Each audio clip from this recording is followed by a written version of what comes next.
What is going on, Cowboys Nation? Stargate affiliates. I know. I know. I know. I said it. I was like, yo, I'm gone. I'm out. You got Knicks. I put up the gone fishing signs. I was like, hey, take a little hiatus. You know, I'm going to decompress from the season. I'm going to chill out. Dadgummit. They keep bringing me back in, though. I think Godfather. I got like a week, maybe a week. You know, I mean, obviously, I kind of cranked back on the content. It was funny because, you know, for my day job, for those who don't know, I run my own like pop culture / game GameStop basically, but with a bunch of other stuff that you actually go in there and buy. And so I was like, yo, I posted some, you know, I was posting some video game related stuff, and you know, I know like a lot of my Twitter followers aren't there for that. Hey. I lost like 10, 15 followers. Like, Nix, we don't want to hear that. We ain't trying to hear about Activision getting bought by Xbox and Microsoft for $70 million. Get out of here. But with that being said, ladies and gentlemen, let me kick it around to my co-hosts here. I got Professor O's in the building. My guy Spoonie. Oh, Sister Lost, how you been doing? Spoonie as well, too. Let you jump in there on that. So, as we let it go, of course, as always, give it a like, give it a share. Go ahead. You know, hanging in there, stuff like that. You know, just positive mind trying to go forward, you know. That part. Of course, I tried to jump in with what you guys said. Like, I was like, I'm going to decompress. I'm going to take some time off and evaluate.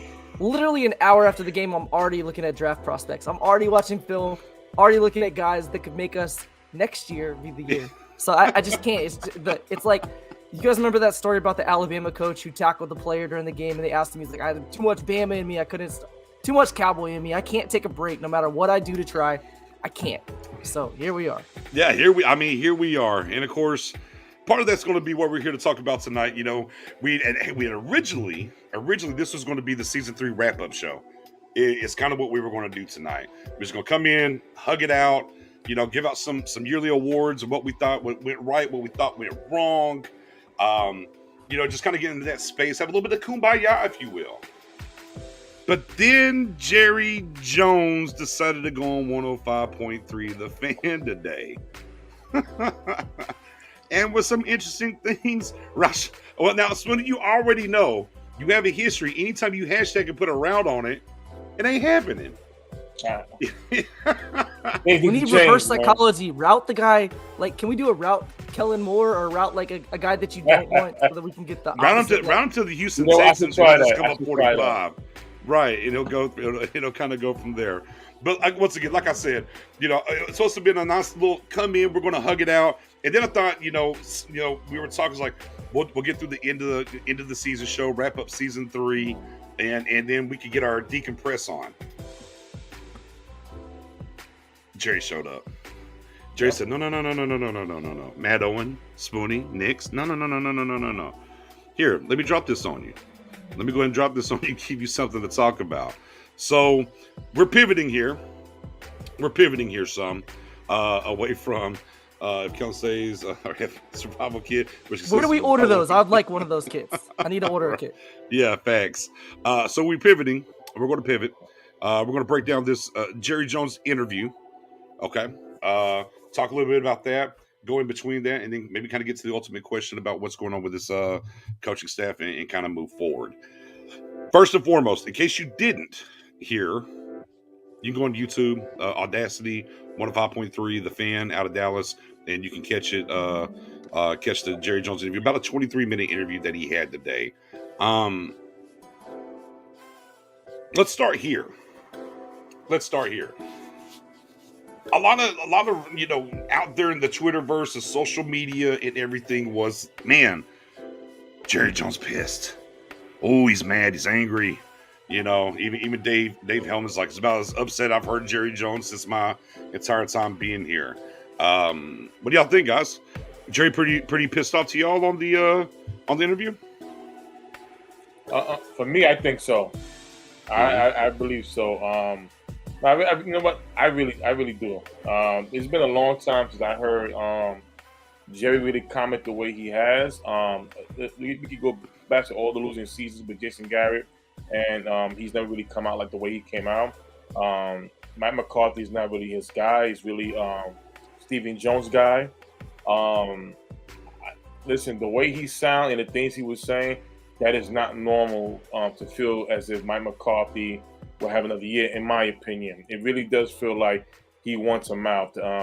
He also repeated some statements that Mike McCarthy said as far as in the offseason, we have to do this, we have to do that. And Jerry countered that by saying that those things should have been handled after the Bucks game during this season, not sit and wait till the season's over with, and then we got to go ahead and start that off. He's not loving that. He talked about and that particular quote, and Joey's like, after week 1 against the Bucks, after week 6, yeah, right, after we're not playing no more. Right. Listen, it's really hard. Again, I can't. From hearing Jerry like that, I really can't feel that Mike McCarthy is. No, easy. We'll get to McCarthy. Well, don't. Hold on. Let us get there. Okay. Let's get there. He's an angry man. He's an angry man today, Jerry. Professor O? I think not Kellen. I think Jerry is mad. I don't think he's fuming the way that I thought he was. I'll put it that way. So I'm listening to the comments, and yes, he's direct. Yes, he's pointed with what he's saying. I didn't get the vibe that he was like, as soon as this is over, I'm going to tear somebody up in the locker room. I didn't get the vibe that as soon as this is over, I'm going to go fire a coach personally. Like, and I have the pink slip ready to go. I took it as, I'm disappointed. We should have done more with the season. I'm disappointed with the way that we showed up for a playoff game. I'm disappointed with a lot of stuff that happened. I think there may be some changes, which we'll talk about. But some of the stuff he was saying, I'm like, I don't know, man. When I hear the quote in context and when I hear what was said before that quote, I'm not quite sure that it's the way that it's presented. So I'll put it that way. Yeah, I listened to it right before we came on. I said, let me just go back, in just in case, if I missed something I want to bring up, or anything like that. I was listening to it, and I was kind of nodding my head, and I'm like,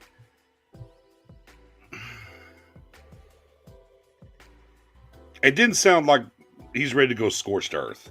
Let me put it that way. Let me put it that way. It doesn't sound like he's ready to tear everything up. Now, I do think he is very frustrated. I think he's very, very frustrated. And I do think there was a point towards the end, where they're kind of talking about, and the question that they asked was, how would he how would he grade Kellen and, Quinn?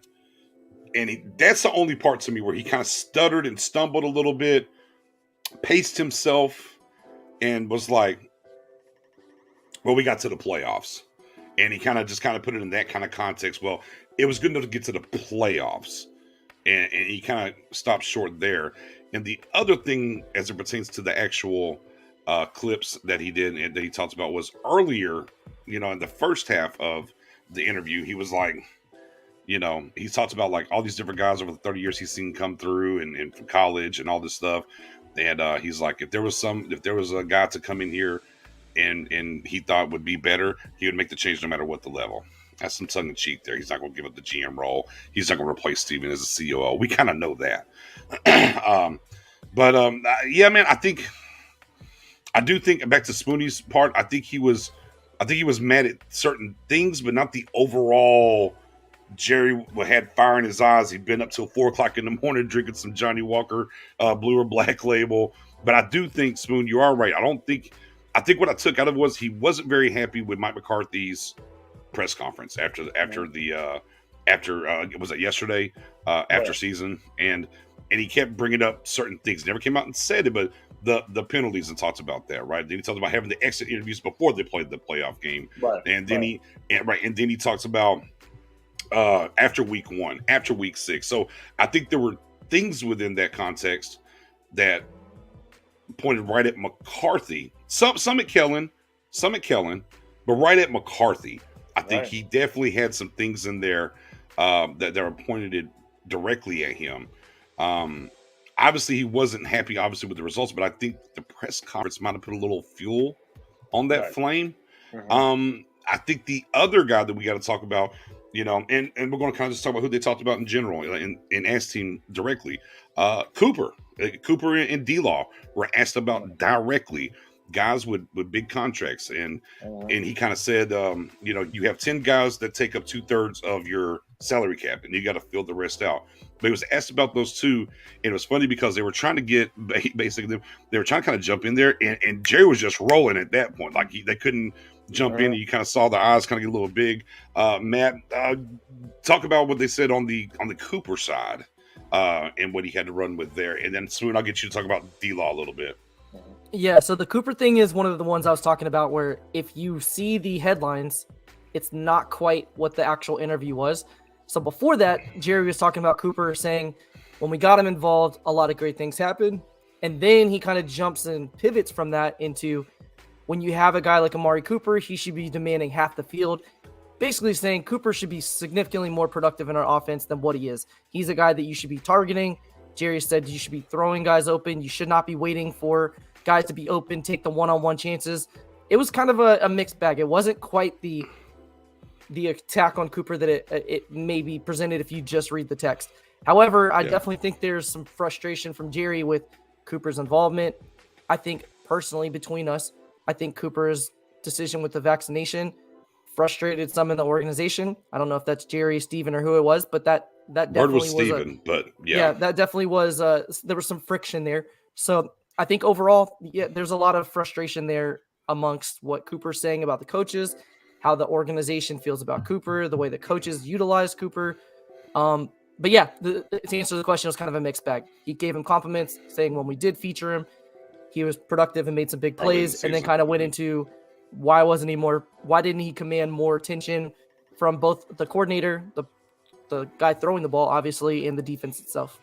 Yeah, and that's kind of Clarence Hill came out there and was like, Jerry's not happy with Cooper. And I was like, first listen, I was like, to me, it didn't really sound like it was against Cooper. Another reason why I want to go back and kind of look at it, I think there's a smidge of Cooper in there. You know, and more so about in the section that I think was maybe about Cooper was catching the ball across the middle, because he slid that in. Now, obviously, he talks about who he is and what he is at taking, committing half the field. He kind of walked that back a little bit, but saying the defensive eyes have to be on them. And then the other side of that, though, because he slid in that you have to catch it across the middle. You have to go in across the middle. He drilled that a little bit, but then he said, in this league, when you're covered, you still throw it to him. He's that kind of receiver. So he came back with a compliment. And obviously, we know he wasn't getting the ball, right? And to me, I think that's where, if anywhere we're really going to hone in, where they were going to Kellen more so than McCarthy, I think that's where that section of the interview is where he was honing in at. On the Cooper front there, Spoony, what did you take away from the Cooper situation in there? Well, listen, I feel like he may be on the move, in my opinion. Again, BJ, we during this whole season when we spoke about Amari Cooper and his contract situation, you know, again, you also said that a lot of times when they don't touch a contract to reconstruct to help another contract out, more than likely you could be on your way out. And again, it's $20 million cap space. You could definitely use that money to pay other upcoming free agents on this football team. You know, just to hold that down. Again, he didn't have the great year that you figure a player the way he's getting paid should have had. But you know, we could point the fingers all types of ways. But with the injury history, the COVID situation, not being vaccinated, we heard Jerry Jones said this shit. He doesn't like players on this football team who is not vaccinated.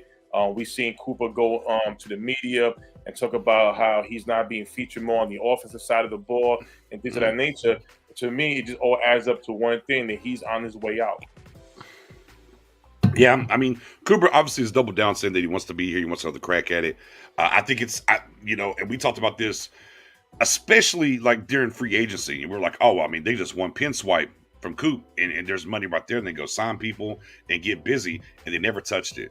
And realistically, and we're talking about team building right here, guys. We're just talking about team building, and we're getting into contracts and how you want to manage the cap. Touching Zeke's contract before touching Cooper's contract is a huge mistake by this front office. Right. Now you're tied to Zeke another 2 or 3 years, right? Now, granted, let's go back to it. and this is what we thought was interesting. We talked about this a lot in the offseason and whatnot, and what happened there, especially whenever they touched the Zeke contract, is that they have the out where they can walk away, right? Clean money. But Matt, you brought it up a ton here, but that's June. That's the post-June cut. It's not going to help your free agency. I mean, you can designate him, but you're not going to get the money until June. So it's a weird conundrum for them. It does give them the not to get into this whole offseason, how they're going to do stuff. It could give them the excuse, like, we couldn't sign anybody, so we got rid of Cooper. Now look, everybody's gone. But I think it's very intriguing that they touched the Zeke contract over the Cooper contract, and that's kind of what we brought up. Everything's fresh right now on the player front, though, and that kind of stuff I think will calm and cool no matter where we're at. It is in this team's best interest to have Cooper here, and I think at that point, that'll be the ultimate. I hope and pray that'll be the ultimate goal here. And Professor O, I know we've both seen this on Twitter. They can't trade Cooper, right? Because I know that's a lot of things. I will just trade Cooper and get something in return and free up the cap space. That's still a post-June thing, though. You can't trade him right now. Right. Well, Dallas can actually trade or cut Cooper before June 1st and get $16 million. If they wait till after June 1st, they get $20 million. DeMarcus Lawrence was the one we talked about where you don't really save any money until after June 1st. Yeah, my personal opinion is if Kellen Moore's back, Cooper won't be here. If Kellen Moore leaves, Cooper will be here. I think he's made it pretty clear he's frustrated in this offense. Yep. And we know what happens with NFL receivers when you do that. When you open your mouth, one of two things will happen.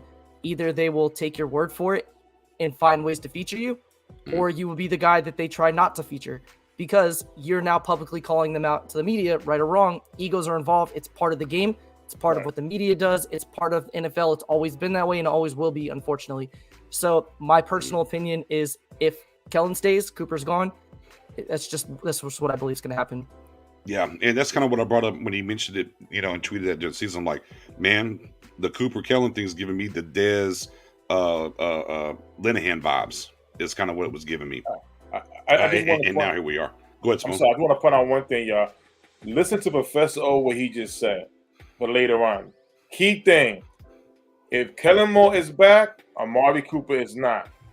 If Kellen Moore is not back, Amari Cooper stays. Keep that in mind till later on. Right. That's important. And then of course in the Jerry Jones interview, he didn't go deep on the D-Law side. He just kind of brushed over it a little bit, right? One's got one coming, one's here, some different Jerryisms, if you will. Really didn't dig into it. So, but we will, as we're in this mode here, I think that he'll be back, but I think it's going to be on maybe a restructure. Maybe take a little less money. They may break that up a little bit. Can I ask you a question? Can I challenge you on that? Sure. If you're Cooper and you're already frustrated with your usage in the offense, is there any reason at all that you would take a pay cut to stay in the offense? No. I said if I said Cooper, I didn't mean Cooper. I said D-Law. Got it. Understood. I was like, yeah. No, if I'm Cooper, there's no way. I'm good. Yeah. Pay me or get rid of me. I'm good. Yeah, you give me my money either way. Yeah, my bad. I misunderstood. Yeah, and he took less money to stay in Dallas instead of going to Washington or other places, right? No, I'm talking about D-Law. I think because like I said, they kind of brushed over D-Law a little bit when they asked him about the two players with the big contracts. So I think that D-Law will be back here next year. I think it'll be some kind of restructure, something along those lines. Maybe a little bit of a pay cut, or like again, they can restructure, put some zeros at the end of the contract, ride it out for a couple of years, and then move on. That's what I think. What do y'all think? Do y'all think D-Law's going to be here? Did he do enough in the second half to be here for y'all? For me, I think D-Lo will be back, in my opinion. They'll work something out for him to come back. And again, he's 29 years old. He understands this is towards the end of his career. This team went 12-5.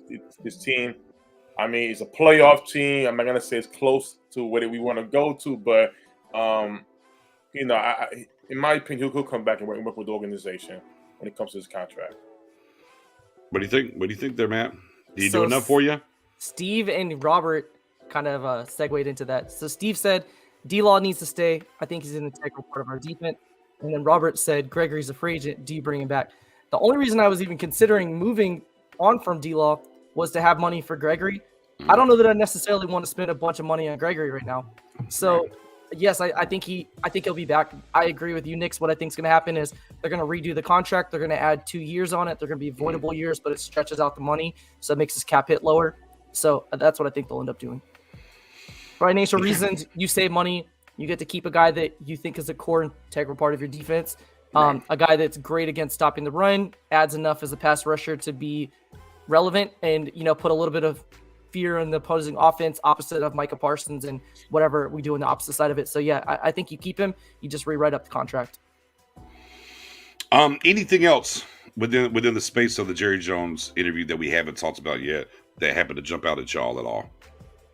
Yeah, one thing I think is interesting is when he was talking about coaches in particular, Jerry made a comment saying, I have 29 other coaches on the staff I have to worry about, meaning whatever happens, you are not seeing the same coaching staff come back. Obviously, that happens anyways. There's always going to be some churn. Maybe it's a running back coach. Maybe it's a offensive line coach. Gone anyways, offensive line coach. Offensive line coach might be something you see them make a change at. I'm not saying they're going to bring Colombo back, although I'd be open to that right now, because the offensive line we were giving Philbin a lot of props last year, saying he's having to work with all these different pieces and able to at least have something decent. This year, I think is the complete opposite. You could say that Terrence Steele took a big step forward, and he definitely did, but the offensive line in general took a big step back. So I think Philbin might be a guy that you look at. So it's going to be interesting to see which position coaches change. There's always going to be some that take other opportunities, but we're going to have quite a few guys on the staff that I don't think will be back. If I was guessing, I'll say running back and offensive line coach are both gone. Yeah, I'll say for everybody in the back, we missed Joe Looney from last year, man. We needed Looney. We needed Looney at center this year.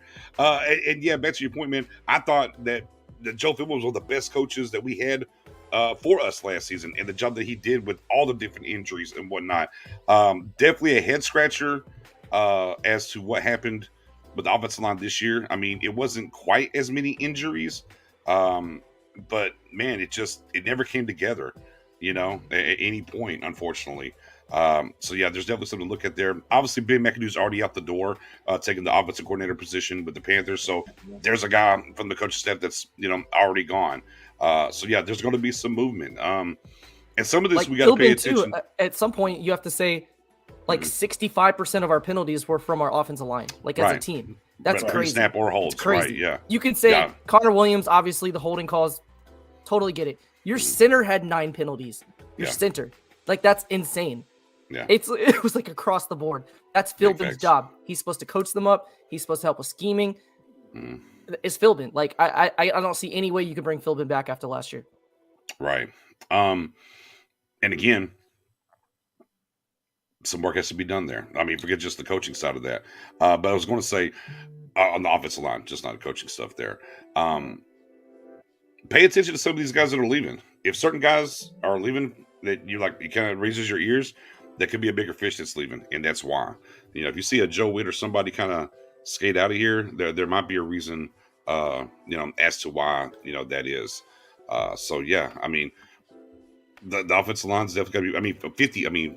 And not all 50 pre-snap penalties were on the offense. But, Justin Jones, as this team, they were number one in the league with pre-snap penalties at 50. Number two is the Lions at 47. It's atrocious. It has to be better. Players, coaches, whatever, accountability across the board there has to be better. Smooth, was there anything else from that interview that struck you that we haven't talked about yet? No, basically just him repeating Mike McCarthy's statement about getting better in the offseason and stuff like that. He basically, repeating what he's saying. No, it should have been done during the season after the Buccaneers. And with this quote right here, he says, if I thought changing out men at any level would improve us, I would change it out. I've looked around, I see a lot of names out, a lot of great names from colleges, and I see them coming through. As I've seen a lot of great names at various duties in the NFL come and go over the last 30 years. And he also talked about guys like Bill Belichick, who basically had, rookie quarterback, start over when his Hall of Fame quarterback left the Patriots, and look what happened. He's in the playoffs. So, and he has, let's be honest, the Patriots have maybe less talent than what the Cowboys have, and they made it to the playoffs. We should have been a playoff team, And Jerry's, again, throughout all the years in the offseason, I've never heard Jerry go off the way he does, go off the way he went, and just basically just mock the head coach. and the things he Yeah. was saying. And that's kind of and then to say that if somebody out there is available high, bigger and better than what we have right now, I would take care of that and get that guy. You got to pay attention to that. Now, I understand you got to make a trade if you're gonna. There's three names that's bigger than Mike, in my opinion. That's Mike Tomlin out of Pittsburgh. There's Bill Belichick. That's Sean Payton, and I'll say one more guy who's in college, and that's John Harbaugh. That's it. And I mean, Harbaugh, you could definitely get if you want him. You know, he's leaving Michigan for what they were saying. But for Sean Payton, we all know the history there. There's love there. He's pissed off that Sean Payton left in the beginning with when we had Parcells. He wants Sean Payton back. I would not hesitate. I would not put it past me if he does make that move or loop. There's even word on the street that Sean Payton is thinking about leaving the Saints to take time with his family in Dallas. That's also the report that's coming out of there. So, you know, a lot of times, again, we've seen how this game works. In order for you to leave a team to go somewhere where you want to go, you got to make noise. You got to be an arrogant butthole to go ahead and do that and make it uncomfortable for that boss. Yeah. You know, I'm not getting to the 20-minute thing, but you know, no doubt. I mean, I do think it was very interesting that he did purposely bring up that there was teams with less doing more. Right. That's pointed right at coaching. I mean, you can't skip that. That's pointed right at coaching. That he did say there's teams that have less that did more. So, and I'm, you know, could have been talking about strictly right across the field, and that was the 49ers offensively, you know. So yeah, I mean, it's Jose made an interesting comment. Real quick. Jose made an interesting comment. I'd have to scroll up for it, but he said, I listen to Jerry, but I pay attention to Steven. I actually like that comment quite a bit because to his point, Steven gave him the vote of confidence, right? Mm-hmm. Mike talks, and then immediately after, Jerry is like, I think a part of me kind of feels like this is Jerry being like, Steven let him off the hook. Mike then goes out and gives his press conference. I'm not going to let him off the hook. Mm-hmm. I'm the GM. I'm the owner of the team. Let me go after him and let him know he's on the hot seat. Yeah. That's just me kind of reading the tea leaves. But it's interesting timing, especially when your son, an important part of the tripod decision making, is saying, no, I'm absolutely sure he'll be back, or absolutely confident, whatever his exact verbiage was. They're clearly on different pages between Steven and Jerry. It feels like Mike Stevens guy and Jerry's, you know, not quite rowing the same direction right now. Yeah, and that's what I talked about earlier, you know, because they kind of put out their I forgot the website. They put it up there about their two different comments and whatnot, and you know, it's dysfunction. It's a dysfunctional message, you know, when the son and the brother, or the son and the dad are saying these two things literally within like 48 hours of each other. It's very dysfunctional messaging. So you don't want to see that, obviously, from you know that side of the woods. If I'm Mike McCarthy. No lie. He better hope the Green Bay Packers lose to the Niners. That would, because again, it's going to add more fuel to the fire. This 49er team goes to Green Bay, gets blown out, and it's like wow. And then when you hear the message from the 49er coaching staff saying that before the Cowboy game and Niners game, they was preparing for the Niners. Yeah. Oh, I mean, again, Jerry. People say Jerry has an ego. A person with an ego, where's their weakness? Listening to the outsiders, right? You have a lot of former Cowboy players are coming out. I mean, really just going at the Cowboys right now. And we all know in the NFL street world, everybody talks on that cell phone. That Jerry X, Y, and Z, blah blah blah, and the third. So if people feel that Jerry got an ego, well, guess what? Person with the ego does listen and easily get influenced. And the former Cowboy players are telling Jerry horrible coaching. And again, if you got all this talent and you can't win a playoff game, what does that say? Now, again, the talent's still there. Maybe you need somebody else in charge. And I'm honestly feeling coming the next 2 weeks, that's gonna happen.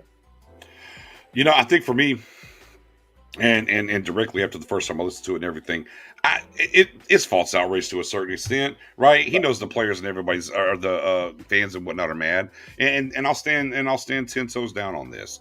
Look, if he's really that upset and he and whatnot, then make changes. That's what it boils down to. I mean, I'm not here for the lip service. All right, action. Show me.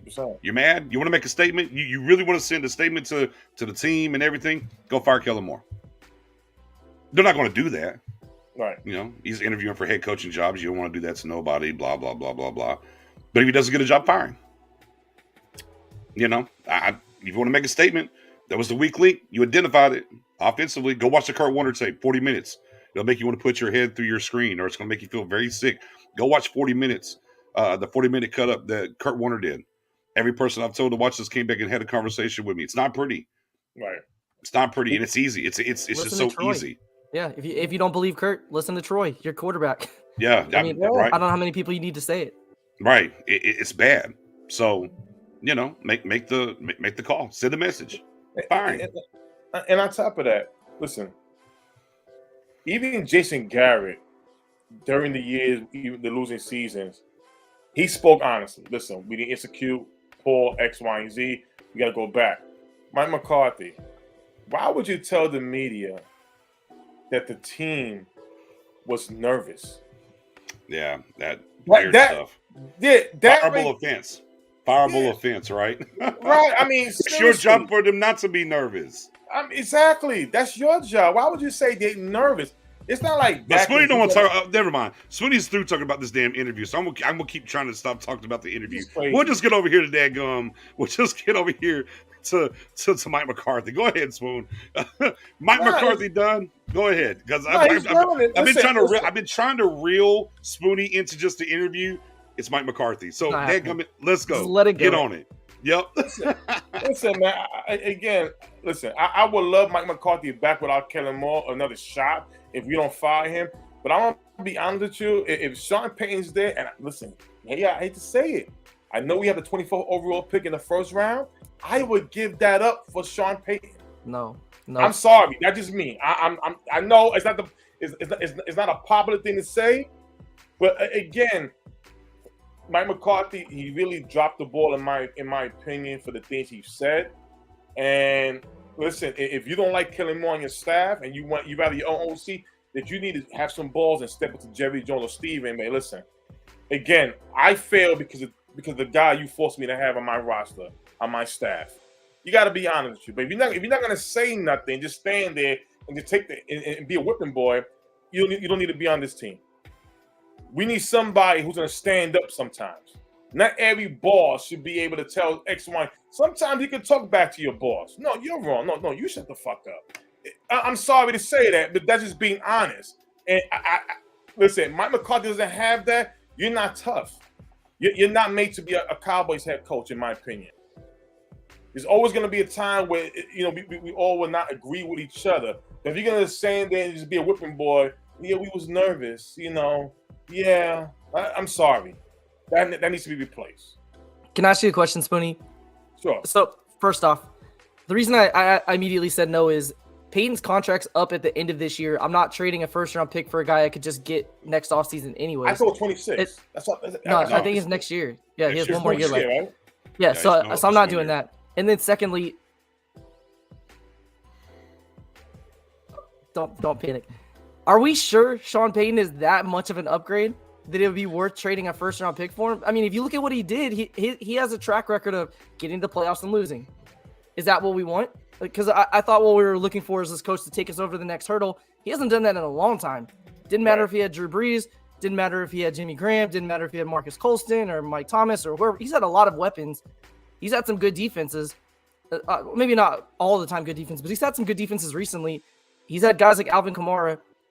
I think from a scheming perspective, yeah, he's good, but I'm not sure that he's really that big of a difference from what we currently have. Like, if we're going that route and starting fresh, I'd rather just go get the next upcoming coach rather than a guy that kind of done the same thing everywhere else he's been. Like, I like Sean Payton. I think the idea of having him come back is exciting. I don't know truthfully that I think he makes the Super Bowl contenders just having him as a coach. Just curious what your thoughts are. Well, go ahead, Spin. I'll let you answer first. I'm sorry. Go ahead. No, I mean, no. Professor O made me some great points. First of all, now, if that is true that his contract ends next year, then no, I won't trade it first. That doesn't make any sense. I'd rather him just wait another year. If McCarthy fails, we got hired paying when he's a free agent. That's one thing.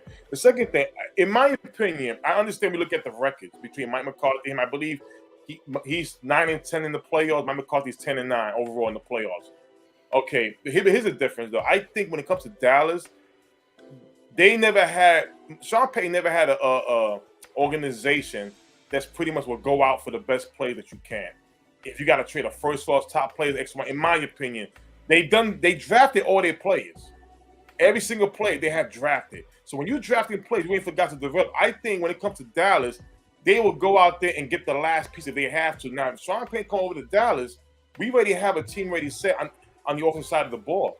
Of course, you're going to add more pieces during the offseason and free agency. I really do think he can get us over the hump. As far as like rebuilding, that's a whole other story. You know, just in my opinion. I mean, it would be contingent for me, right?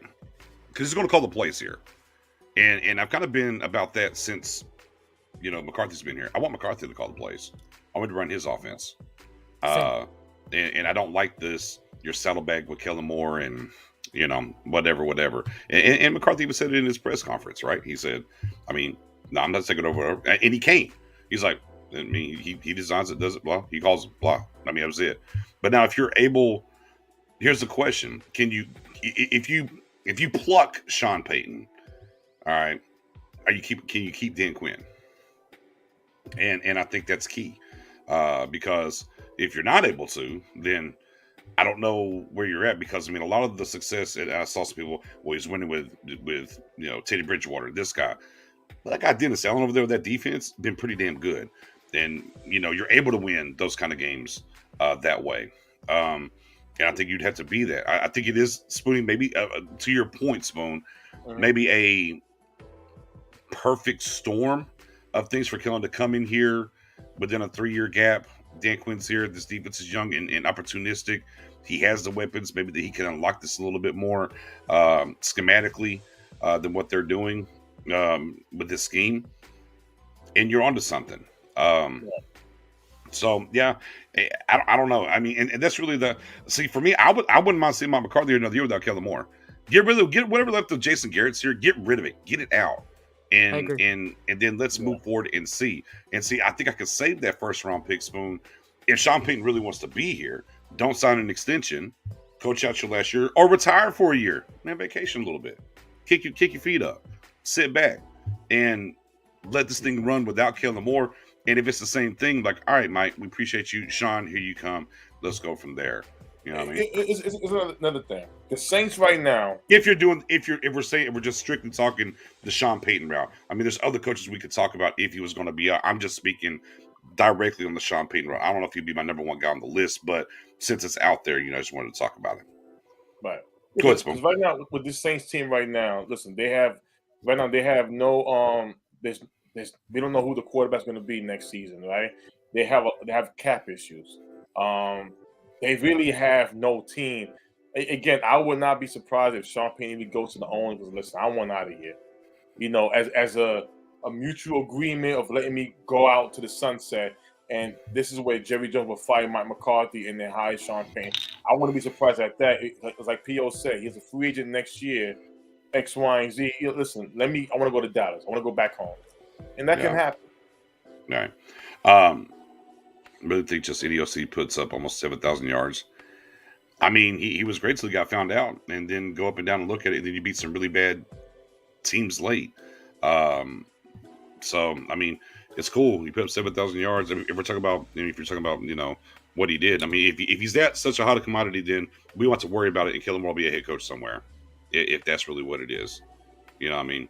But back to the brass tacks of that and taking Kellen Moore off the block here. In Mike McCarthy gone by Monday or come Monday? Is he here? Is he gone?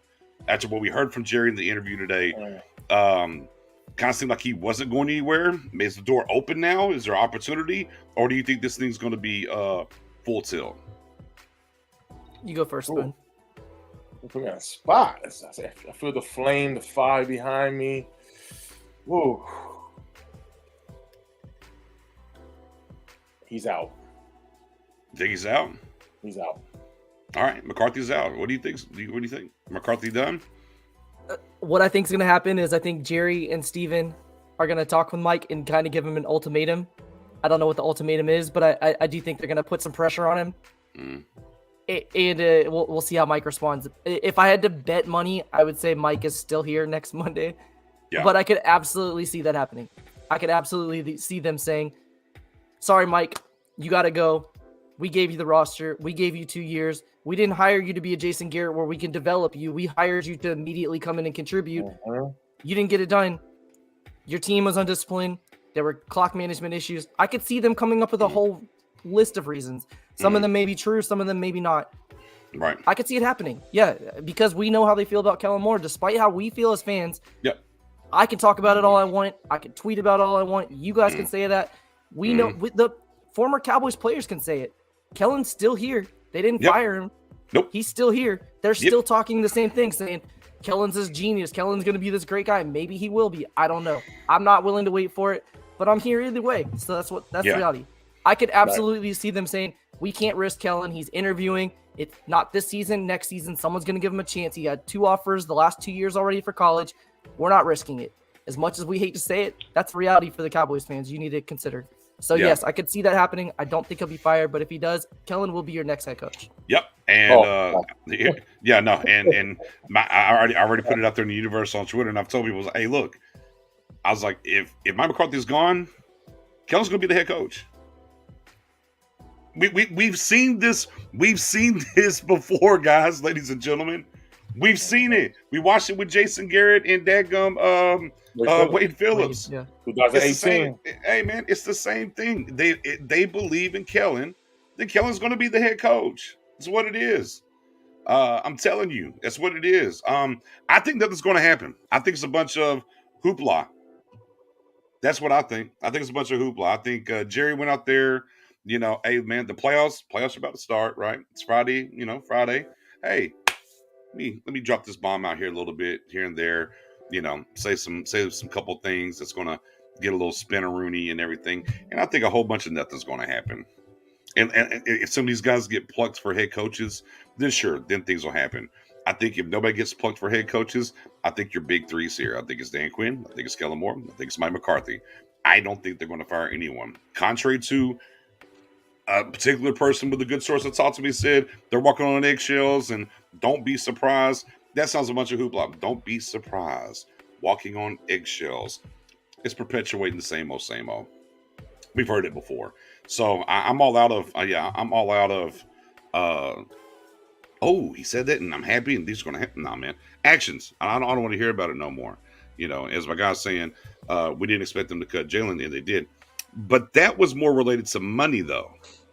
Money. It wasn't because of play or anything else. It's because they didn't want to be on the hook for, what was it, $9.2 million? He had an injury clause. He wouldn't waive it. So there you go, Hayes. Yeah, I mean, and that's facts. I mean, here's what we know, right, guys? He was gone. He was gone to Boise State last year. 1 foot out the door, the bag was packed. And then magically got a 3-year deal. And came back. What do you think they told him? Hey, come here, be an OC and get a head coach somewhere else, or come back here, be the OC. And it's funny because we talked a ton. Well, I might get in a little trouble here, but I'm going to put it out there. We talked a ton about preseason and, Dak, when he was signing this contract, got to change the culture. Got to change the culture. A lot of culture changing talk we heard this offseason. Y'all tell me this. What's the difference between Jason Garrett and Tony Romo and Dak Prescott and Kellen Moore? They're buddies. They're friends. They like each other. It is what it is. Prove me wrong. I'll wait. But I ain't holding my breath, though. I put you on that. Mike McCarthy. Nah, I don't think he's done, man. I think it was a lot of talk, brother. I think I would be shocked. I would be shocked, almost. Maybe Jerry. Now, the one caveat. Jerry's at the end of the rope, but we know that. Would he knee jerk? Would he knowing as close as he is and saying today that we have more than other teams that are successful, would he drop that bomb? But Jerry also said there has to be somebody available. Yeah. And I don't think they're because there's a lot of great young guys' names that we can go out here and talk about. They're not going to do that, though. It would be, and here's the thing: it would have to be a Harbaugh. It would have to be a Peyton. It would have to be some of those kind of guys. They're not going to. The only guy that they're going to take a shot that's going to be young is going to be the guy they've already had here in homegrown, Kellen Moore. They're not going to go out here and get some other young guy from some other team. They're not going to do that. Not in my opinion. No, I don't disagree. I want to ask you guys this question: if you had to choose between trading for a head coach or Jim Harbaugh from Michigan, who would you choose? Well, I'm not trading for a head coach, so I'm taking Harbaugh from Michigan. Harbaugh. I mean, Harbaugh. If that's my choice. Harbaugh in a vacuum is not bad though. In a vacuum, like a short run, like Harbaugh's not going to be a long-term kind of guy. Right. But you could bring Harbaugh in, and he'll maximize the talent that you have over a 2 to 4 year period. Okay. I would go Harbaugh before I go Peyton. I'm not giving up the draft capital. Well, the same thing with Harbaugh though is if you look at it, if Harbaugh did not beat Ohio State this year, Michigan was going to fire him. Yeah. That's what people said. He was not taking Michigan to the next level. They weren't beating top 25 programs. They couldn't beat their Ohio State rival. They were losing to Michigan State. They were doing a bunch of things where fans were saying, I don't care if he's an alum. I don't care about his reputation. He's not getting it done. And then this year they had a big year. And they get to the bowl game or the playoff game. Obviously, Georgia outclassed them. Go Dogs. Champions. Had to plug that in real quick. But again, I don't know that Harbaugh is really the answer. Like, if I'm being honest with you, and I'm not I guess I'm a bigger Mike McCarthy fan than I give myself credit for because I did the same thing with Sean Payton. I don't know that I could tell you honestly, I think getting Harbaugh here fixes our issues in Dallas. I don't think getting Harbaugh here suddenly makes the Super Bowl contenders, just like I feel like that way with Sean Payton. Maybe I'm way overestimating things or misreading it, but that's just my personal opinion. Yeah, I mean, Harbaugh's throughout his time has been quarterback issue, which you would think the quarterback wouldn't be an issue here in Dallas for him. So that kind of puts him ahead of the game somewhat. But I mean, still, it's just in Jerry's mind, there's just no way they're not going to cultivate a young guy. They're not going to grab some young hot phenom per se out there to plug him in here. So they're going to, whether we feel, and look, and I'm still okay with McCarthy a little bit, just without Kellen Moore. But anyways, here's the thing: Jerry's not, and Jerry said it. He's not going to do that. He's not going to do that, right? So it's got to be. I mean, it's time. I mean, I don't think Tomlin's going to get up out of Pittsburgh. I mean, he kind of named, one of the guys and talked about those guys, and I think Jerry, it does speak with purpose when he mentions certain things. So it has to, then this is where it is. This won't be a situation where I'm gonna get Chan Gailey and let him call the plays. Is that thing I'm calling it? It's not gonna be one of those kind of hires. It's either gonna be in house. And look, and even if Kellen leaves, I think it's gonna be in house. I don't think it's gonna be out house. I think if Dan Quinn leaves and if there's a Joe Witt or George, I think it's gonna be in house. I don't think it's gonna be a Mike Zimmer. I don't even want Mike Zimmer anyways. But again, if Jerry's going to pull the trigger on the head coach, it's going to be somebody of that ilk, a veteran guy. It won't be a young guy, and maybe they'll completely spit in the face of everything they've done over the past 20 odd years and prove me wrong. But it just doesn't feel that way, and hence why I'm back to I don't think McCarthy's going to go anywhere because Jerry gave himself the out of. It has to be better than what we have. And if he's going to, in his head, say Bill Belichick, which he knows he can't go get, then I think it is what it is. Hey, I hear you, Marcus. Hey, I hear you with the no reacher. Hey, man. No, hey, that's fair. That's fair. But when you're in a win-now market, not even just because of Jerry's age, just how this roster's set up and everything else, that's what they're going to go look for. Whether, albeit the names that we've already named already. It's going to be one of those kind of guys. They're not going to get a... Go ahead. No, I want to say, so you don't think if they fire Mike McCarthy and they promote Kellen Moore, I mean, doesn't Kellen fit that description of a young coach that they don't want to hire for this type of team? I mean, even though they know him though. The other guys, they do know him. But this really now again, it's a big risk. You are risking another year under Kellen Moore. It's bigger than calling plays. It's pretty much getting this team in order, having this team to believe in you. Now, again, yes, we know you're going to have Dak Prescott.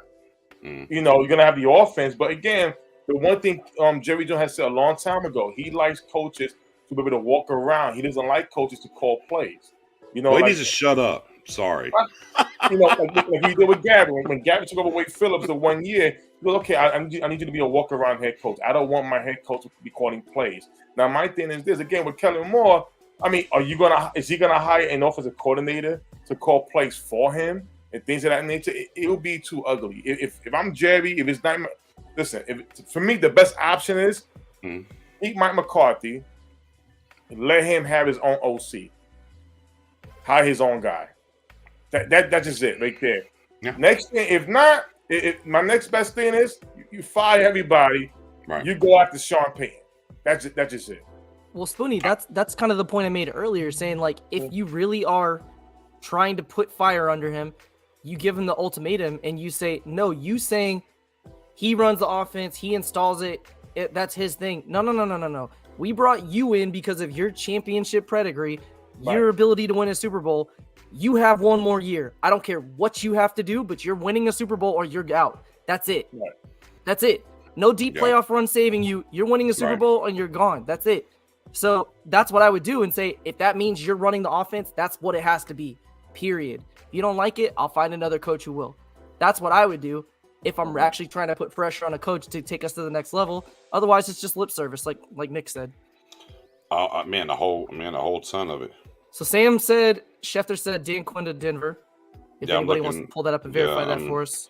Yeah, I'm looking, trying to go look right now. Chat, what do you guys think of this background music, by the way? First time. Yeah, we had a little something new. We had something a little new. Explore. There we go. Do. I mean, wouldn't it be us? I mean, how many times we do this and then it happens? I don't see nothing yet. I'm on the latest right now. I don't see nothing. Yeah, I don't see it on Schefter's Twitter, so. Yeah, I don't see nothing right now. If anything, I believe Eric Bieniemy will be the favorite to take that job. It makes perfect sense. He has a team already set. He just needs a quarterback, and in my opinion, that would be a great season story when he'll see his former team, the Chiefs, twice a year. So I see Eric Bieniemy over there. Well, that's one thing that we have going for us is Dan Quinn being, what he did in Dallas is going to be a hot commodity. However, and especially when you look at how many open coaching positions there are, the reality of it is, though, the teams that have been successful over the last decade have mostly went after the offensive-minded head coaches. They're going after the young hotshot play callers. Those are the guys that are getting the quick adjustments and fixing things. Not saying Dan Quinn can't do that, but again, if you take a coach like that, a defensive coach, those have been the guys over the last decade that have not worked out. So I think there's a little bit of that gun shyness to go after another defensive coordinator, our former defensive coordinator, because I think he may be getting to that point where fans, or not necessarily fans, but teams start looking at him as, you're a Wade Phillips, you're a DC who shouldn't be a head coach. Right. That would be great for us if that happens.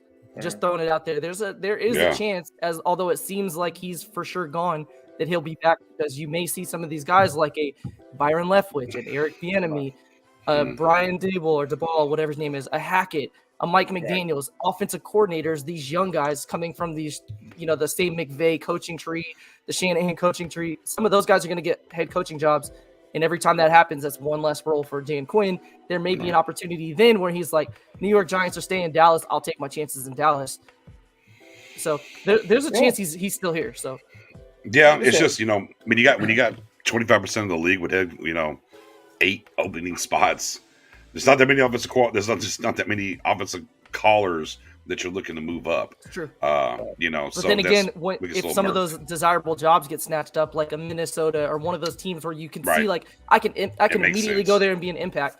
Right. You may start looking at it saying, I don't know that I'd rather be a head coach in Jacksonville versus the Dallas Cowboys coordinator, where I can wait 1 year and possibly get a head coaching job. So that some of that may come to it. Oh, boom. Said Spoonie, sorry, he's looking at upgrading his mask for next year. No doubt. keep me posted, man. Keep me informed, man, with that. Yeah. But yeah, man. I just looked at his Twitter. He didn't say that. I wouldn't be shocked if. I mean, that would be an interesting fit if I was Kellen Moore offense coordinator. You gotta be careful, man. They got these fake accounts out here, man.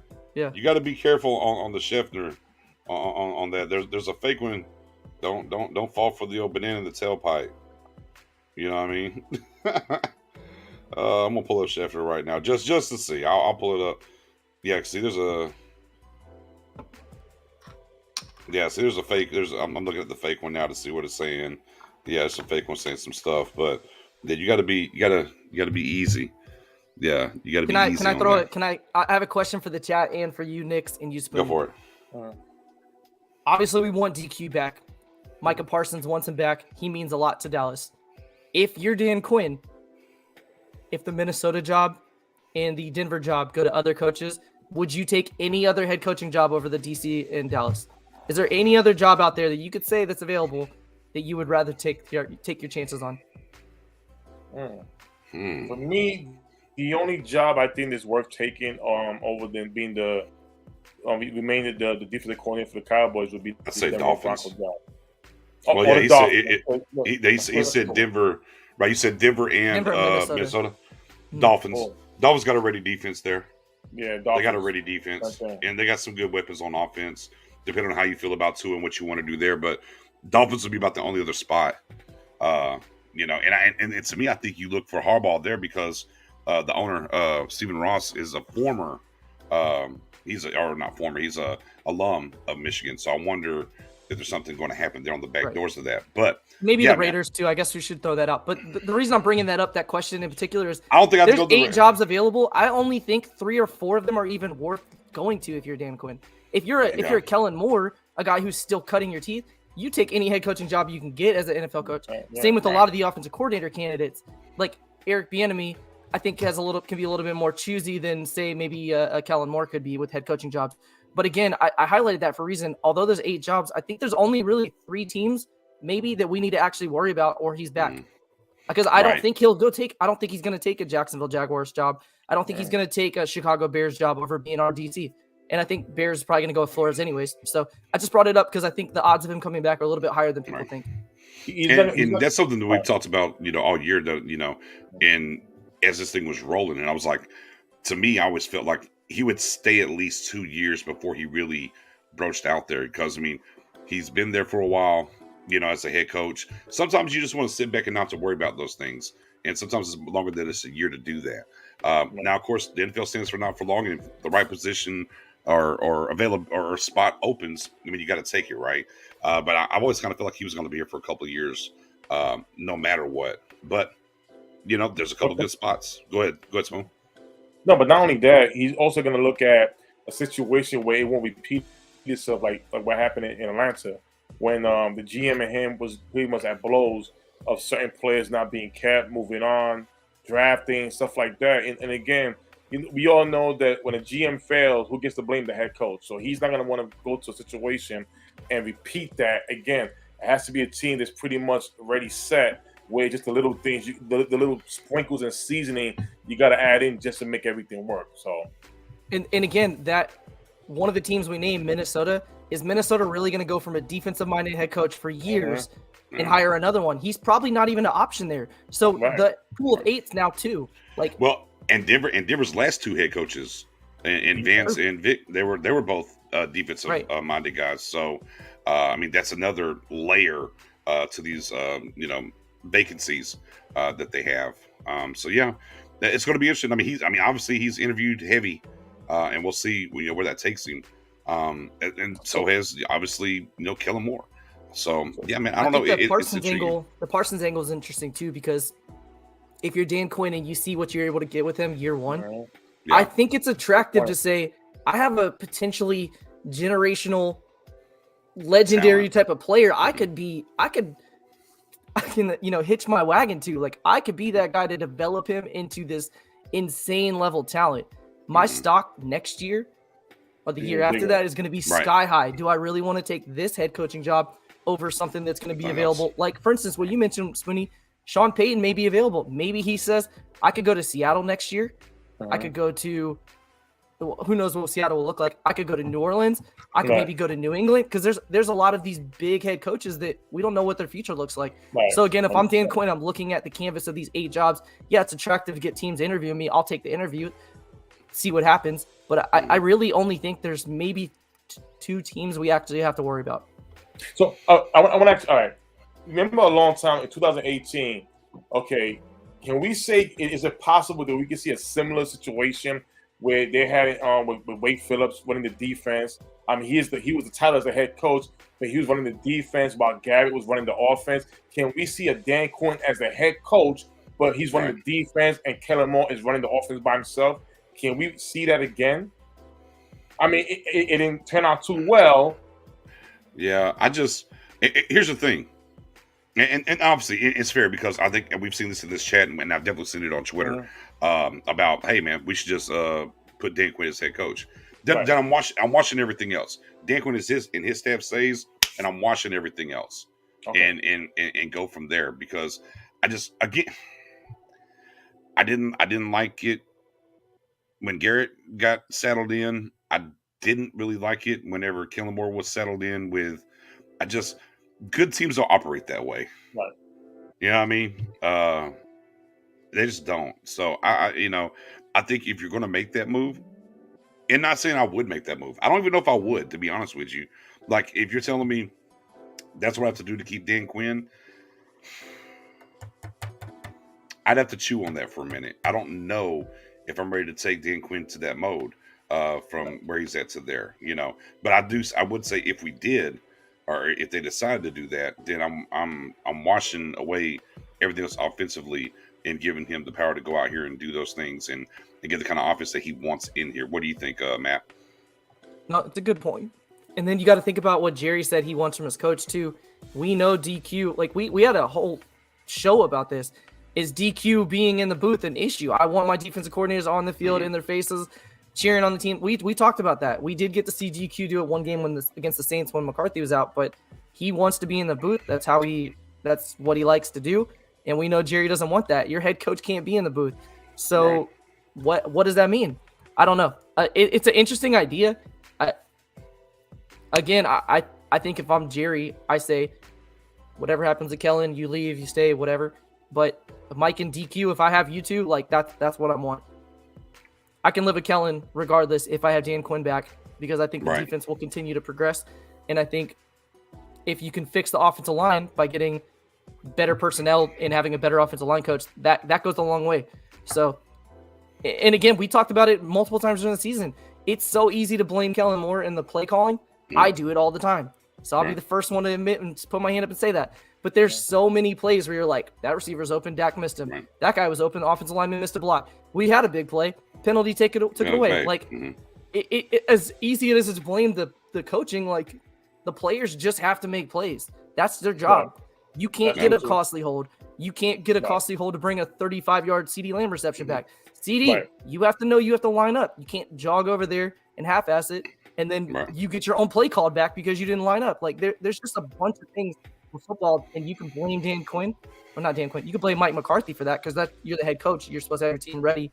But ultimately, I what I want is I want Dan Quinn back. If we can get him back, run it back at least one more year, and we'll go Mike McCarthy and offensive coordinator. I could take it or leave it. I'll figure that out later. Right. And look, especially when you have a head coach who can call plays. So yeah, and going back to that, it's just the problem, and specifically, looking at the Niners tape, they just know, and this is the reason why we beat good teams, or we slaughter, teams that have less talent, and then we per se struggle against teams with decent talent. Is it's very easy to dissect this offense, man. It just is. Like the way they run their zone beaters, their high-low scheme concepts. Like you have to run your high-low schemes in order to put pressure on these different zones or whatever. And instead, we run these guys into coverage and we make these throws very hard for the quarterback. Motion. Same thing with motion. You have to do it intentionally. Not just to test what they're doing. It has to be an actual intent of doing that motion. Right. And that's really what boggles me and slows me down when it comes to that. I mean, even if you're running, and the idea is you can run the same concepts to a certain extent, but you have to have wrinkles. And the problem is, then go turn on the 49ers tape. As soon as Pollard or Zeke were going this way in a particular look, Fred was gone. He was screaming to the sideline, covered every single time, and we never ever gave them a different look with it. We never cut it off. We never ran a Texas angle route. We never did anything, because as you're on the sideline and you're looking at and this is what they do, right? They go over there after the plays. They're looking at all the plays. They're seeing everything.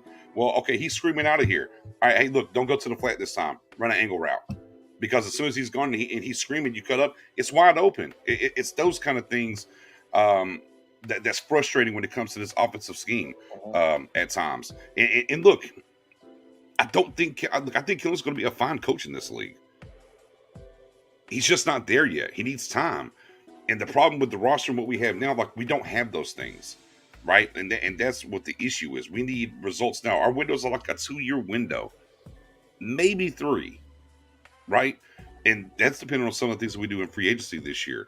But we're in a 2-3 year window before, okay, yeah, now you got to pay Micah. Now you got to pay Diggs. Now you got to pay CD, and these things are kind of happening. So they have to get in that realm. Our big old Dom. I like that. Dom, I like that. Fair, Dom. Very fair. So we need something now to get ahead of there and move forward. Again, the thing that I looked at is like, when you have a Lamb and you have a Cooper, man, you should just be killing it with Yak. These receivers are built for Yak, and we don't. And we just don't, because our scheme isn't built for Yak. And I just don't really understand it, man. Especially when we start talking about, me, Matt Owen, and Spoon, man, how long did we keep screaming for slants? Just easy money plays. Like, oh, there it is, 4 or 5 yard slant, easy money. Boom, boom, boom. Doesn't matter if they're blitzing you or not. And we just refuse to make it easy on ourselves. Just make pitch and catches sometimes. And yeah, we make everything very hard at moments, and it's frustrating. I think it's, for me, going back to the old post-traumatic Garrett syndrome, that's why I'm more like, man, get rid of Kellen. I want the last little cobweb. We've cleaned the whole house. Garrett's moved out. We've cleaned the whole house, ladies and gentlemen. But boy, I just looked up and said, oh, man, there's a little cobweb right there. Man, let me go get this broom and let me get this cobweb out of here and just be done in general with anything from Garrett, and let's move forward and see. And look, Jerry, I get it. Maybe you want the CEO coach. You want him to walk around. Let my man install McCarthy's offense. He's going to be here with Dan Quinn, and let him go ahead and call it, and let him call the plays. I compared this, like, you remember how you always get a scab, a cut, and you put a Band-Aid, you wash your hands or you shower, and that Band-Aid is all wet, and you still try to save it and tape it up. You know what? See, that cut, that's the Cowboys right now. It's that cut. That Band-Aid is wet and it's not sticking as good. That's Kellen Moore. Rip the whole Band-Aid, get a fresh new Band-Aid, which would be a new OC, offensive coordinator, and move on. In my opinion, we have to listen. Again, Jerry forced this on Mike McCarthy. Remember that sleepover, BJ? Yeah. Remember that sleepover they had when they was talking to each other? Not like from the movie Superbad. Well, I love you too. But they was holding. It was there. That's a great movie too. They was right there. And again, I know in that conversation, Jerry's saying to Mike McCarthy, you're gonna love Kellen. He can do this. He can do that. That was part of the package of being the head coach for the Cowboys. So my thing is this: just can't do those things. Yeah. And again, how much power does Mike McCarthy have on Kellen? Take away the play call duties, to question him. Who knows? 0. It's a donut. Probably 0. So, like Probably Nick's 0. mentioned, though, there's so many things. Like when you talk about a slant, it's an easy pitch and catch. Your offensive line doesn't have to hold up long. Like, it's a great way. And all you have to do is literally look out there and say, he's in off coverage. It's a slant. Boom. I'm hitting the slant. I'm checking to a slant. He's up in his face. I'm hitting a deep route or a comeback. Because all I have to do is have him miss at the line and my guy has to step on him. Like, football is so simple. So simple. Like, people super overcomplicate things and think you have to have this, like, advanced algorithm and schemes and stuff. You don't have to do that. It's super easy. If you're lined up in press coverage, I can't throw a wide receiver screen. I don't know why I keep trying it. It doesn't work. They're going to jump it. It's not worth trying. If he's off, yes, hit the wide receiver screen. Like there should be super simple stuff that Mike or Kellen or Dak should be able to just quickly look at and be like, nope, not there. Check to something else. You don't have to audible the entire play to change one route. You can do that. You can give a little gesture. We saw Romo do it. We've seen Dak do it. Just do a quick little gesture, your own little secret code language, letting the receiver know, nope, don't do that. That's off. Do this route instead because of how they're lined up. Like, it's easy. You don't have to say we have to completely reinvent the offense. It's basic stuff. Basic. And that's where Kellen, like, he's learning. I'll put it this way. You can't be a bad offensive coordinator even if you have great talent. You cannot be a bad offensive coordinator and have a top offense in the league. You can't. There's some things he does well, whether fans want to admit it or not. And there's things that our players have to do better at. But there's things that he needs to continue to get better at. And that's when you're going over game film and installing your game plan, saying, this is a tendency. I know that this is something they've been beaten on before. I know that safety is weak in coverage. How can we attack that? Instead of saying, well, let's just throw to the guy that's open. Like you said, stop taking what they give you and go attack something. Go attack them. Yeah. Like, yes, if I'm a defensive coordinator, if I'm Vic Fangio, I would throw to Dalton Schultz all day. Go ahead. Get him 12 catches for 90 yards and a touchdown all day if it means CeeDee Lamb doesn't beat my team. If it means Amari Cooper doesn't destroy my defensive backs. All day, I'll give you that. If you want to throw to Zeke 11 times for 27 yards or whatever we do, go ahead, man. Go ahead. Throw those wide receiver screens as many times as you want. Like, when we do that, we're playing right into their strengths. Yes, if you have a wide open receiver and your first read is Cooper because it's a design play, that's okay. Throw it. But you can't have an entire game of that. And that's what Kellen's issue is right now. We have that mentality of let's just take the easy throw. Let's make it super simple. Let's just say we know that throwing the flats there, you can take those a few times a game. You cannot make that your entire passing attack. It can't be a living. Yeah, it can't be your living. It cannot be your living. And I tell you, and guys, I've watched a lot of football in my life. A lot of football. Y'all have too. In a playoff game, not a goal line trick play, in a playoff game, we willingly ran two backup offensive linemen out in the pass routes. You have two tight ends you could have done it with. Could have. Could have 3 tight ends instead. You still would have got the same kind of look. You know, those guys would have been open. Could have threw the ball there. If I'm Dak, you think about to throw the damn ball to Terrence Hill or Connor McGovern on a 6-yard hitch? I don't care how wide open and how much they slap their hands. It's that stuff with me, with Kellen Moore. I'm like, brother, what are we doing? What are we doing? We're lining up offensive linemen way out here and telling everyone, hey, we're going to run a screen. Oh, look, because I got Jeremy Sprinkle. I got Lamb right next to Connor McGovern. Here it comes, guys. You know it's coming. And you asked for this for the last 6 weeks of the season. You're like, it's coming. They're going to pump it, and they're going to throw it over the top right when they need it. Nope. Just kept taking the easy one. And then we go back to right? We go back to you rested Pollard for 4 snaps. 4 carries, 4 touches in the playoff game. Zeke torn PCL since the Panthers game. And he still ended up with over 100 more touches than, from that point forward, still ended up with over 100 more semi touches than I know he's wide open. I'm not throwing it to him though, Robert. I'm just not. But anyways, he had over 100. He had over 100 more touches still than Pollard. So what happened? And we asked that. And we'll get out of here on this. We're talking about McCarthy who's gone. We obviously talked about the interview with Jerry Jones today. Was it Cowboy football brand? Is that what it was? Did Steven come down and say, hey, give it to him? You go over there, you give it to Zeke, stop running Pollard. I mean, I can't and tell me, and that's not it. Tell me why. Because it's very simple to see that Pollard needed to be more involved than Zeke, and especially with a hurt knee. Because before the hurt knee, Zeke was humming. Be clear, because I know a lot of people say, he's been trash. No, before the knee, he was in top 5 leading the league in rushing. Things were happening, and then he got hurt, and then you could see from the time he got hurt what happened the rest of the year. Whose call was that? Was it Mike McCarthy's? If it was Mike McCarthy's, it's a fireable offense. Was it Kellen Moore's? It's a fireable offense. If it's Stephen Jones, I can't blame them then. Their hands are tied. What Dom said earlier, our big old dummy team, however he said it, it's that stuff that drives you up a wall. Forget the scheme, forget everything else. Why are we looking at certain guys? We went into this game running out offensive linemen in the playoffs. Playoffs? Talking about playoffs?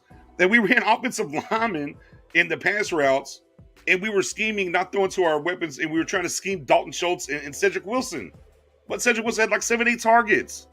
What are we doing?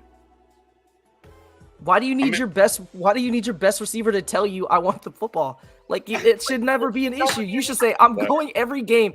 I have 8 or 9 plays intentionally drawn up for you where I'm going to get you the ball, and another 3 or 4 where you'll be open and I'll get you the ball. You shouldn't have to have. He shouldn't have to be like, hey guys, I still play for your team. I would like the football, please. I can catch it. I make $20 million. Hey, I'm pretty good. Yeah, I'm here. Like, you shouldn't have to do that. Yeah, and again, so like the double lineman downfield. If you do a play and there's something intentional, you're setting something up, you're showing a look, you're doing something to see how they react. Okay, I can live with that. If you had no intent of ever throwing them the ball there, okay, cool, whatever. If you want to see if they even remotely cover those guys because you're planning on dialing it back up in the red zone or something to take advantage of it, cool. I don't think Kellen's doing that though. I honestly, I just feel like he's like, well, if they're open, maybe throw them the ball. I don't think there's anything of like the chess piece element is not there. It's yeah. I just think that's what's happening. You know what hurts Jerry also? Like me and BJ was at the game, and any video on us, we plead the fifth. I'll just leave it at we'll leave it at that. We plead the fifth. But when you have celebrities, like everybody knows that if you're a WWE fan, I am. They're gonna WrestleMania's gonna be in Dallas. You had the wrestlers there promoting this game. Okay, we seeing Hall of Famer and Dirt Nowitzki walking by. You know, we've seen Jamie Foxx in the building. We saw tons of celebrities hyping up this Cowboys game before it even started. Former players were there. Former players were there. Understand that. And when you play the way you play, just like crap from the start all the way to the end, my God, we all know Jerry Jones' phone was ringing. And as old as he is, he keeps up with social media. He keeps up with the cell phones, I bet, with everything. And we all know that former player, he does have a compassion for former player who has the right to tell him, listen, boss, listen, no good. Right. It's that serious this time because there's no excuse. When you hear Troy Aikman come out and say, oh my God, where's the crossing routes? Where's this? Where's that? We have plenty of great offensive-minded guys who have loved to coach this team. That it says something. What's the excuse? Not even Jason Garrett had a team like this. No disrespect to the rosters. This was a complete team to try to reach at least the NFC Championship game. At least. They just wet the bed. It was just like, I mean, listen, let's be honest. It was my first playoff game, and I tell you this, I had to go to another one just to eliminate this one. I have to. Yeah. And it was that even outside, watch it, it's like props to BJ. He tried to keep the crowd into it. I was just lost. I ain't gonna lie. I was just gone. We tried. I was gonna say, as they say up north, Spoonie was very tight. Oh my God. Oh my God. It was pretty tight. It was pretty tight with the situation. I mean, I was too, but I'm like, hey, but we got a chance. And with all that being damned, right? I mean, 242, 246 left, basically 4 timeouts. You got to go win the game. And that's where I look at Dak Prescott. Look, scheme be damned. Right. Everything else, you go win the game. Right? You just have to. I mean, there's just no, everything else going or whatever, man, you have to go win the game. And it just didn't happen. So with that being said, man, shout out to my guy Lando in the building, man. What's going on? We're actually about to cut out of here too. It's supposed to be an hour. We went for an hour and 20. We know it's Friday night and everybody needs to go do their thing. It's the weekend, But we want to talk a little bit about this Mike McCarthy situation, this Jerry Jones interview. I guess we'll stay tuned, if you will, come Monday and see if there's actually any movement, whether the coaches get hired or is Jerry, is he really mad? And the one thing I will say is when you're talking about the players and stuff, it seems to be a lot more former players out here talking than we've ever seen before after a playoff loss to me. Now, I could be a prisoner of the moment there, but it really does seem there's a lot more chirping from the outside from what we would call alumni of the Cowboys than we've seen I love it after any loss in recent history within the playoffs. So, and I think that does come to what Jerry said. I think that boils down to what Jerry said, right? We are seeing teams. Years past, we talked about this before. The 14 and the 16 team, we had to do some things to hide the defense, right? Whatever the case may be. This team was at least ready to get to the NFC Championship game. Right. We talked about it a lot. They matched up well. Yeah, the offensive line wasn't where it needed to be, but they still had an opportunity there to go do what they needed to do. And it was a letdown on multiple facets. You played Jimmy G, ladies and gentlemen. Right. Jimmy G. There's no reason to lose that game. Just my 2 cents, too. Out of the players the former players that talked specifically, or the media heads or whatever, the one that rings the most true to me is what Michael Irvin said. It's on your superstars, period. It is on your superstars to go out and win a game like this. I don't care what your scheme is. I don't care about that. You need somebody who to be like, Dak, I will be open. Throw me the ball. I will go get the ball. Just put it anywhere in my vicinity. I will go get the football. Yeah. You need a running back who, and I'm not saying our players don't do this. They just don't do it enough. You need your defensive end that you're paying a ton of money to be like, I'm going to go get the football back. Right. I don't care who blocks me. I don't care if they double or triple team me. I'm going to make a play. I'm your best player. You're counting on me. I will show up. Right. Too many times in big games, you can look at our star players and no show. No show. Light game. Start slow. You can't do that. I don't care if you're the $40 million quarterback. I don't care if you're the $16 million running back. I don't care if you're the $20 million receiver. You need your big guys in big games to show up. How many times at big moments can you look around the league at other teams where you're like, TJ Watt showed up. They needed him. Right. He went out and got 4 sacks.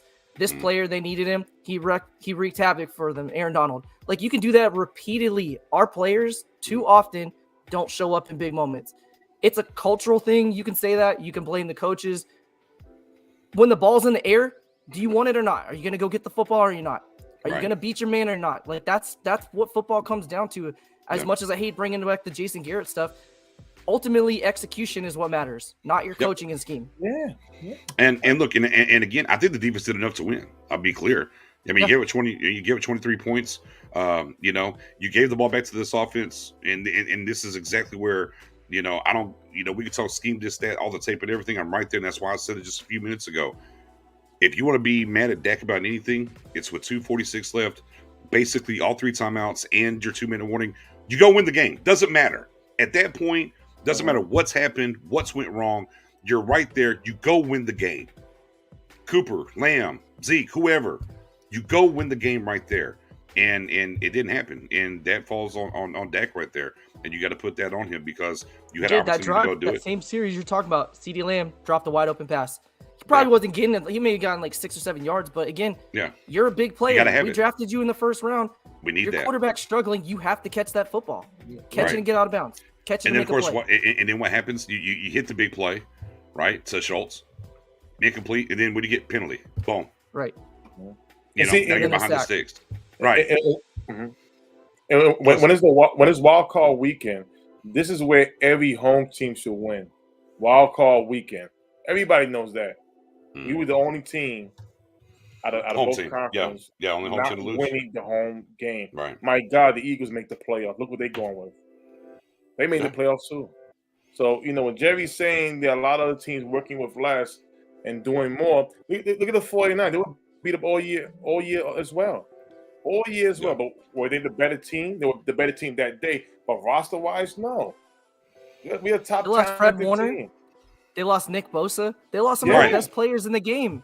Yeah. Like, we should have been like, as soon as Bosa went out, our offensive line should have been like, no more pressure. We're shutting this down. That's it. We couldn't stop their third string defensive end. Like, come on, man. Like, Tyron Smith, you're a Hall of Famer, dude. Why are you giving up 5 pressures? Like, again, big players have to step Oh. up in that moment. It's Talk to across him, the Goose. board. It's easy, man. Talk to him, Matt. It's Yeah. frustrating. Like, Fred Warner's out. Immediately, Kellen Moore and Dak should be like, whatever that linebacker is replacing him, let's attack him. Let's go beat that guy. They lost a key player. We don't do that. Like, You know what? I think. Oh shoot, hit the wrong button there. I think this is the